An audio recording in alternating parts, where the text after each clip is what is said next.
Hey everyone, welcome back to Speak Better English. If this is your first time listening, we're really happy you're here. We are. Seriously, thank you for spending part of your day with us. Whether you're walking, cooking, driving, or just relaxing with a cup of coffee, welcome. And if you've been listening for a while, welcome back, my friend. It's always nice to know we're hanging out together again. Today we're talking about something that almost every English learner has felt at some point. Actually, I think almost every human has felt it. That's probably true.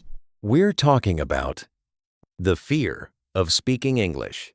Not reading English, not listening, not studying grammar, actually opening your mouth and speaking.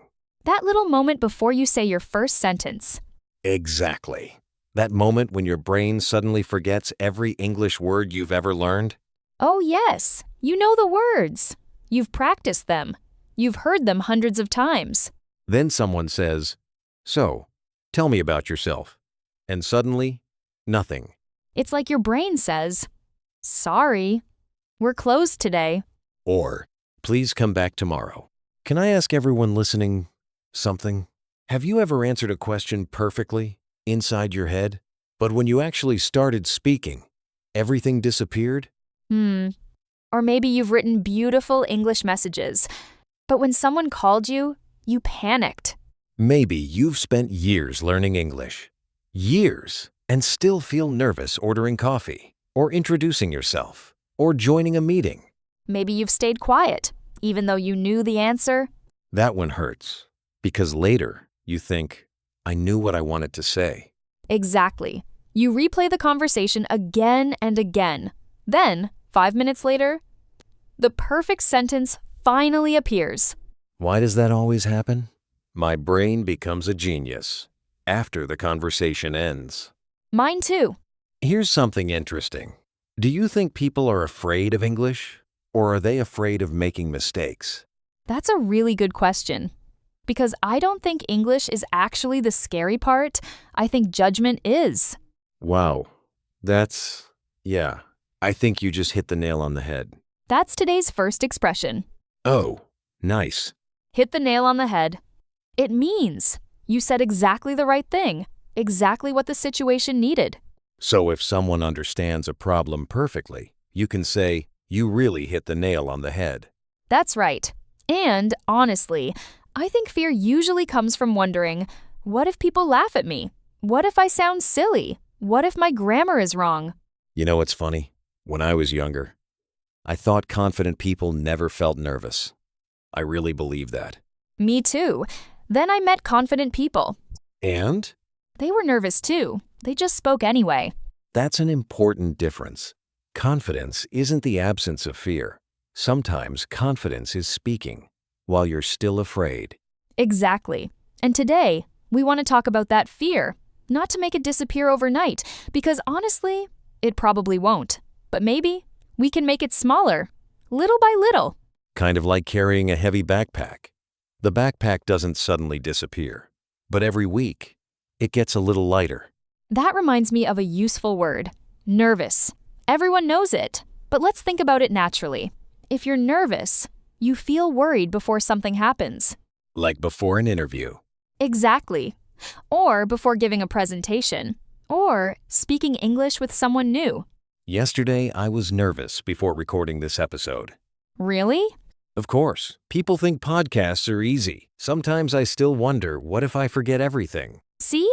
Everyone gets nervous. The feeling isn't unusual. Can I tell you something a little embarrassing? Please do. Those are always the best stories. Okay, a few years ago, I was traveling. I won't say where, because honestly, the country isn't important. The embarrassing part is, I walked into a small bakery. It smelled amazing. Fresh bread, coffee, chocolate, everything. I was so excited. I'd practiced my English all morning. I kept saying to myself, you can do this. I'd like, could I have, I'll take, easy, simple, no problem. So far, everything sounds great. That's because nothing had happened yet. I walked to the counter. The woman smiled. She said, "Hi, what can I get for you?" Simple question. Very simple. I'd heard it hundreds of times, maybe thousands. And suddenly, nothing. Absolutely nothing. My brain left the building. Oh no. I looked at the bread. I looked at her. I looked at the menu. Then I smiled. 4. Way. Too long. She probably thought I was frozen or broken. What did you say? Nothing. That's the problem. I just kept smiling. Finally, I pointed, like a 5-year-old child. I didn't even say, that one. I literally just pointed. Oh, Adam. Then she asked another question. Would you like it warmed up? And I thought, warmed, warmed. What? My brain started searching, like an old computer. Loading, loading, loading, still loading. I can picture this so clearly. Finally, I panicked, and I said, yes. She smiled. Then she gave me something completely different from what I expected. Apparently, she hadn't asked what I thought she asked. So what happened? Well, that's actually the funniest part. But before I tell you, I want to ask everyone listening something. Have you ever had a moment like that? When you knew the language, but fear arrived first?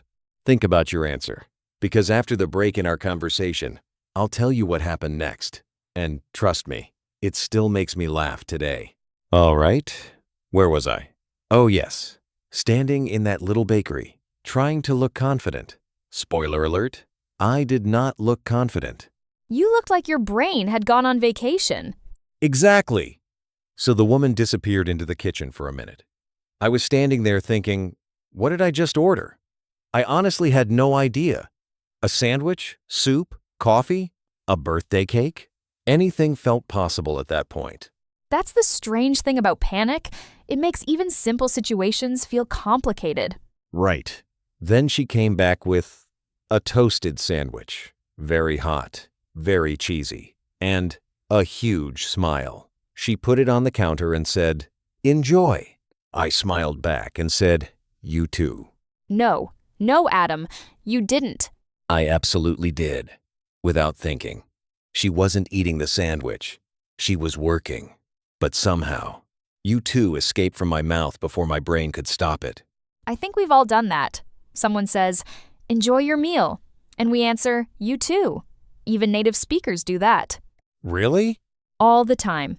People also answer, love you, to their boss by accident, or they wave goodbye, then walk in the same direction as the person they just left. Humans are wonderfully awkward. That actually makes me feel better, because for years, I remembered that bakery story as proof that my English wasn't good enough. Now I remember it as proof that I'm human. That's a great word. Awkward. Awkward is when a situation feels uncomfortable or a little embarrassing. Like saying you too to the waiter. Exactly. Or waving at someone. Then realizing they were waving at the person behind you. Oh, please don't remind me. I've done that more than once. So you can say, that was awkward, or I felt awkward. It's a very common word. Can I tell you something that changed the way I think? Go for it. I used to believe every mistake was a disaster. Every single one. If I forgot one word, I'd think, that's it. My English is terrible. That's a heavy thought. It really was. Then one day, someone told me something I'll never forget. They said, people are listening to your message, not counting your mistakes. Wow, I like that. Me too, because I realized something. When I talk to someone learning my language, I don't count their grammar mistakes. I just want to understand them. Exactly. Think about it. If someone says, yesterday I go to the supermarket, do you understand? Of course. Then communication happened. Was the grammar perfect? No. Was the message clear? Yes. And communication is the whole point. That's another useful word. Communicate. To communicate means to share ideas, thoughts, or feelings with another person. Talking, listening, writing, even smiling sometimes. Exactly. Language isn't about showing how smart you are, it's about connecting with people. Can I challenge that a little? Of course. Grammar still matters, doesn't it? I mean, we can't just ignore it forever. You're right. Grammar matters. But timing matters too. If you're waiting until your grammar becomes perfect, you'll probably never start speaking. Fair enough. Think of learning to ride a bicycle. You don't study balance for 3 years. You get on the bike, you wobble, maybe you fall, then little by little, you improve. Speaking English works the same way. So mistakes aren't a sign that you're failing. They're a sign that you're actually riding the bike. Exactly. There's another expression I love. Break the ice. That's a great one. To break the ice means to make people feel more comfortable when they first meet. Like making a small joke or asking, "Where are you from?" Or saying, "This is my first time speaking English today."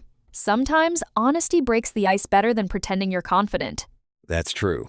When I admit I'm nervous, I usually become less nervous. Funny how that works. This reminds me of a message we received a while ago. A listener told us they had studied English for almost 8 years. 8 years, but they had never spoken with another person. Then one day, a tourist asked them for directions. Oh, pressure. Exactly. They knew the answer. They even knew the street, but they froze. Later they wrote, "I felt disappointed." Not because they didn't know English, but because fear spoke louder than confidence. That word, disappointed. We've all felt that. Here's another useful verb, freeze. Sometimes it means becoming very cold, but in conversation, it often means your mind suddenly stops working because you're nervous. Like me, in the bakery, I completely froze. Exactly. You can say, "I froze during the interview," or "I froze when someone asked me a question." You know something funny? If I could go back to that bakery today, I'd probably laugh. I'd smile and say, "Sorry, I'm a little nervous." That's it. Just one honest sentence. And most people would understand, because everyone has been nervous about something. Maybe not English, maybe driving, maybe giving a speech, maybe meeting someone's parents. Fear has many different faces. That's comforting somehow. It reminds us we're not alone. Definitely not. If you're listening right now and you're thinking, "I'm scared to speak English," please know this. Millions of people around the world feel exactly the same. You're part of a very big club. Not the club anyone asked to join. No, but at least the members understand each other. Here's a phrasal verb you'll hear a lot. Speak up. It has 2 common meanings. One means to talk louder. The other means to share your opinion instead of staying quiet. For example, I finally spoke up during the meeting. Or, could you speak up a little? I can't hear you. Today, we hope you choose both meanings. Speak loudly enough, and don't be afraid to let your voice be heard. Before we continue, I want everyone listening to think about one question. When was the last time fear stopped you from speaking English? Yesterday? Last week? Maybe this morning? Don't judge yourself. Just notice it. Because in the next part of our conversation, we're going to talk about why our brains create that fear in the first place. And more importantly, how tiny daily habits can slowly make it disappear. You know, before we recorded today's episode, I kept thinking about something. Fear is strange. Sometimes it protects us, but sometimes it protects us from things that aren't dangerous at all. That's so true. Your brain doesn't always know the difference between a real danger and an uncomfortable moment.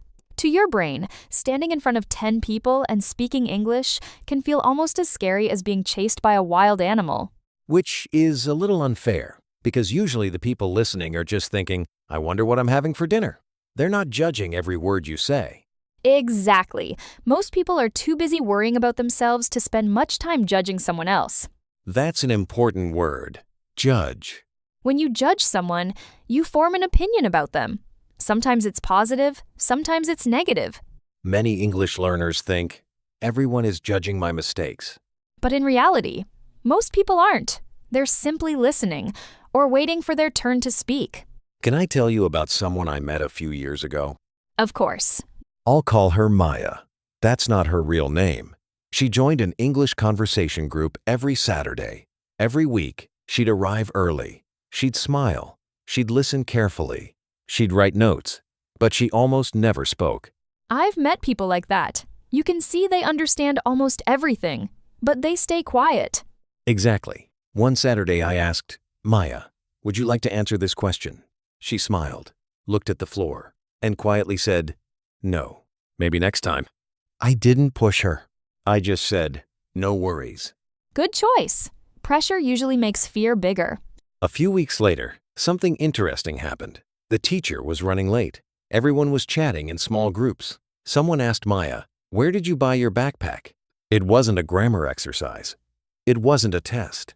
It was just a normal question. And without thinking, she answered. For almost 2 minutes. Naturally. She smiled. She laughed. She even asked questions back. Wait, so she could speak all along? Exactly. When the conversation felt real, she forgot to be afraid. Here's another useful word.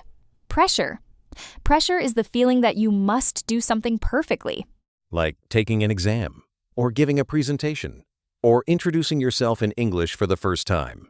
A little pressure can motivate us. Too much pressure can stop us completely. You know what surprised me most? It wasn't Maya's English. It was her smile afterward. She looked shocked, almost like she was thinking, "Wait, did I just do that?" Sometimes our biggest surprise is discovering what we're already capable of. Exactly. She didn't become fluent in 2 minutes. She simply forgot to focus on being perfect. She focused on communicating. That reminds me of another phrasal verb, open up. Which means to become more comfortable sharing your thoughts or feelings. At first, Maya was very quiet, but little by little, she opened up. Maybe you're like that too. Maybe you're quiet at first. Then once you feel comfortable, you become much more talkative. I think this happens outside language learning too. People don't usually become close friends after one conversation. Trust grows slowly. Confidence grows slowly too. That's a good comparison. We expect English confidence to appear overnight, but friendships don't. Fitness doesn't. Learning the guitar doesn't. Why should English be different? Exactly. Progress usually looks boring. Tiny improvements, tiny conversations, tiny victories. Then one day, you suddenly realize, wow, I'm speaking much more than I used to. There's a phrase I hear all the time, step by step. It simply means doing something little by little, not rushing, not expecting instant results. That's how confidence grows. One conversation, one sentence, one question, one mistake, then another, and another. Can I ask you something? If someone listening says, "I'm terrified of speaking English," what's the very first thing you'd tell them? Honestly, I'd tell them not to aim for a 10-minute conversation, aim for 30 seconds. Really? Just 30 seconds? Yes, because success builds confidence. Imagine climbing a staircase. You don't jump to the top. You take one step, then another. A 30-second conversation today can become 2 minutes next month. That feels much more realistic. Realistic means something you can actually do, not something impossible. So saying, "I'm going to become fluent this weekend," probably isn't realistic. Probably not, but saying, I'm going to speak English for 5 minutes today. That's realistic. Can I share something that helped me? Please. I started talking to myself. I knew you were going to say that. Wait, before everyone thinks I'm completely crazy, hear me out. I'd make coffee and say, "I'm making coffee. I need more milk. Where did I leave my phone?" Nobody was listening. Nobody could judge me. But my mouth was getting used to making English sounds. That's actually a wonderful habit. It removes one of the biggest problems, the fear of other people's opinions. Another useful expression, get used to. It means something starts feeling normal because you've done it many times. At first, speaking English felt strange. Then, I got used to it. Now, it feels much more natural. I sometimes wonder, what if we stopped asking, what if I make a mistake? And started asking, what if this conversation changes my life? That's beautiful. Because maybe the person you're afraid to talk to will become your friend, or your teacher, or your future employer, or simply someone who makes your day a little brighter. You'll never know if fear keeps making the decisions. We've talked about fear, we've talked about confidence, and we've heard two very different stories. But there's still one question we haven't answered. How do you actually practice speaking, even if you don't have anyone to practice with? That's exactly what we're going to explore next. We'll also practice real English sentences together. learn a few expressions that native speakers use every day, and show you how tiny daily habits can make speaking English feel much more natural. So don't go anywhere. We'll be right back. Welcome back. Before we continue, I want to ask everyone listening a small question. When was the last time you spoke English? Out loud. Not in your head, not by typing. Actually speaking. And if it's been a while, that's okay. Seriously. Don't feel guilty. The important thing is what you do next, not what you didn't do yesterday. Exactly. You can't change yesterday's silence, but you can say one sentence today. And, honestly, one sentence is enough to begin. Let's practice together. Don't worry about sounding perfect. Just repeat after us. Ready? Sentence number 1. Hi, how's your day going? Again. Hi, how's your day going? Great. Now answer naturally. It's going pretty well, thanks. How about you? One more time. It's going pretty well, thanks. How about you? Nice. Here's another one. I'm still learning English, so please be patient. Again. I'm still learning English, so please be patient. That's a wonderful sentence because it's honest. Most people appreciate honesty. Instead of pretending to know everything, you're simply telling the truth. And you'll be surprised how kind people become after hearing that. Let's stop for one useful word. Patient. If someone is patient, they stay calm. They don't get angry because something takes time. For example, my teacher is very patient. Or, I need to be more patient with myself. I love that second sentence. Sometimes we're patient with everyone, except ourselves. Can we play one of my favorite games? Absolutely. It's called Say It Better. We'll look at sentences that sound a little unnatural and replace them with expressions native speakers often use. My English is terrible. A more natural way might be, I'm still working on my English. Or, my English is a little rusty. I love rusty. Me too. If you're rusty, it means you knew something before, but you haven't practiced it recently. Like riding a bicycle after 10 years, or playing the piano after a long break. You haven't forgotten everything. You just need practice. Here's another one. I can't speak English. Try this instead. I'm not very confident speaking English yet. See the difference? The first sentence closes the door. The second leaves it open. Exactly. Words matter, especially the words we say to ourselves. Here's a phrase I wish more learners knew. Give yourself a break. It means, don't be so hard on yourself. Everyone makes mistakes. Everyone learns at a different speed. If your friend made one grammar mistake, would you call them a failure? Of course not. Then don't do that to yourself. Can I confess something? Always. Those are usually fun. When I first started learning another language, I practiced introducing myself again and again. For weeks, I wanted to sound perfect. Then finally, someone asked me, "What's your name?" The easiest question in the world. And I forgot my own name. No, there's no way. I'm serious. My mind went completely blank. For about 3 seconds. Then, I remembered. But those 3 seconds felt like 3 hours. That's amazing. And also, very human. That's another useful expression. My mind went blank. It means you suddenly can't think of anything. Like during a test, or a presentation, or introducing yourself. Exactly. It's a very common expression. Even native speakers say it. Here's another phrasal verb. Keep up. It means to continue doing something successfully, or to stay at the same level as other people. For example, I'm trying to keep up with my English practice. Or, I can't keep up. Everyone is speaking too fast. That's something many learners feel.